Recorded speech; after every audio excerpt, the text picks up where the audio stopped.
I could answer this question by pointing to the inflation forecasts of private forecasters or of I'm FOMC Christopher Crystal, and welcome back to Financial Stockholm on December 8th, 2022, so Thursday, December 8th.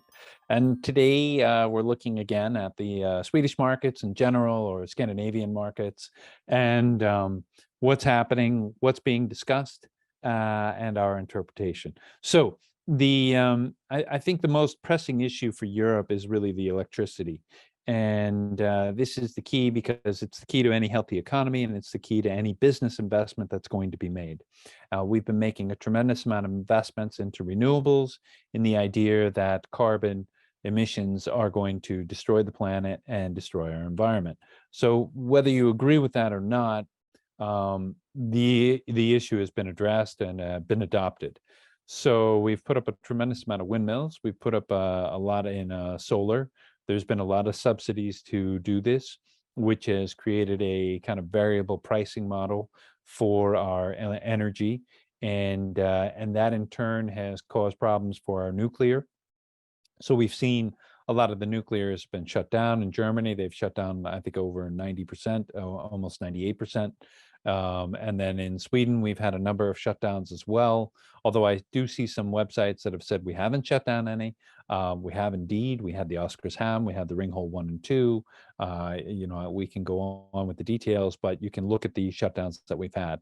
And so Germany is in a position right now where they're using gas and they're using heavy coal burning plants, because the filter scrub plants, which would produce less particulate and cleaner air, are shut down because of ESG.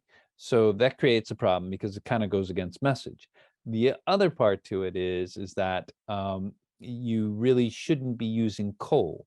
And the reason they have to use coal is because with their Underwinde, the wind power does not create right now the electricity. You don't have wind blowing in Germany, just like we don't really have wind blowing here in Sweden.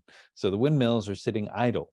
And so Germany really needs to invest something like around 10% to 12% of its GDP back into nuclear, refurbishing them, getting them recommissioned. So the ones that they decommissioned, that they're refurbishing and getting back online, because Germany was a power generator, as is Sweden. And France, which was a power generator, is now a power consumer. And France has not maintained their schedule, their maintenance schedule, nor has Sweden. And Finland just started with their new plant, which took 15 years to build, as opposed to the first one that was built in Europe, and that only took 6 to 7 years and came in under budget. But that was 40 years ago. So nobody wants to think about that. Today, even with all our new advanced technology, we're not able to produce under budget.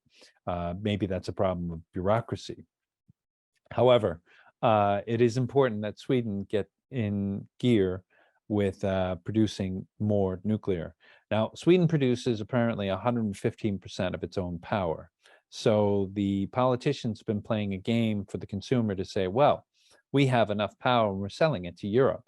But then they're not able to answer the question of why is it that we have the most expensive electricity in Europe? And that's because of the way they set up our grid. And that's the way they set up this company called Nord Pool, which is owned by Euronext. Euronext is a securities trading, futures trading, and a commodities trading platform. And so what they do is they take a pricing model and they trade our electricity to us that we sell through them in euros.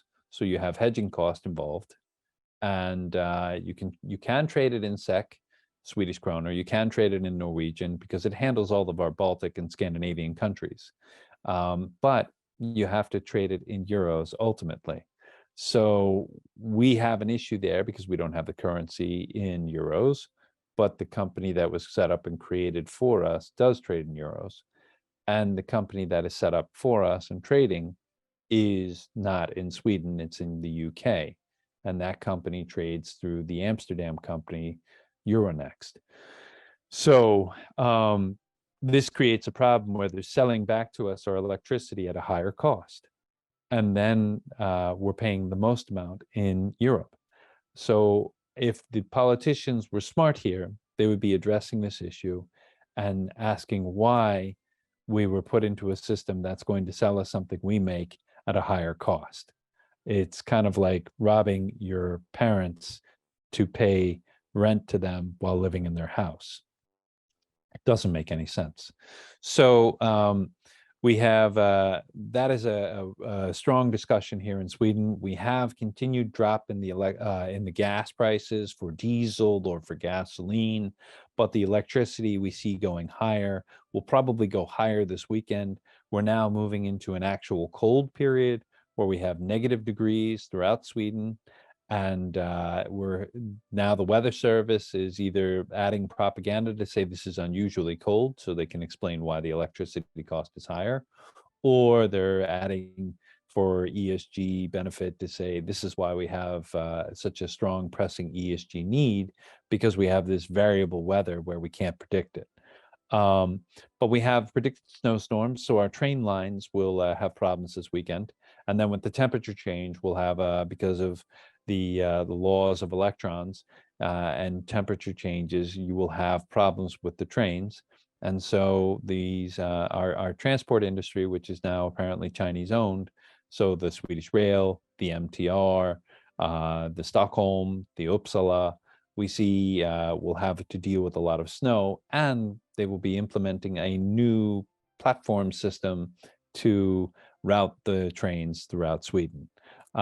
So that's an issue that we're going to have to deal with this weekend, and many travelers should be aware of this. They're being made aware of this, but we don't see any alleviation there. And then to add to that, we have the continued problem of criminality. Sweden has identified that there is a criminal network, and that the amount of money that this criminal network is making is extraordinary, and we have to do something about this. Forget about the car bombs that are going off in our cities and nice neighborhoods and poor neighborhoods. Forget about the shootings going off around the schools. It's the money that we have to focus on. So maybe the problem will be addressed, but it will be discussed. And then one of the things that this also plays into is that when talking about Germany and the power, there was also apparently a coup attempt that was being planned by German Nazis. And one of them happened to be a royalist, and there were ongoing raids. I think this ties in largely to a nationalized police force throughout Europe, which will be another proposal that will be coming. We already had the proposal for a NATO strike force of 5,000 troops. So it would not be out of the question to see us having a European police force to deal and investigate with these things. And as we discussed the network here in Sweden of criminality, we know that the network ties through Germany and Spain. So there would be a lot of support for this, I'm sure. But at the same time, how much of our own independence do we give up in doing this? And how much of the resource gain do we actually receive by working with this?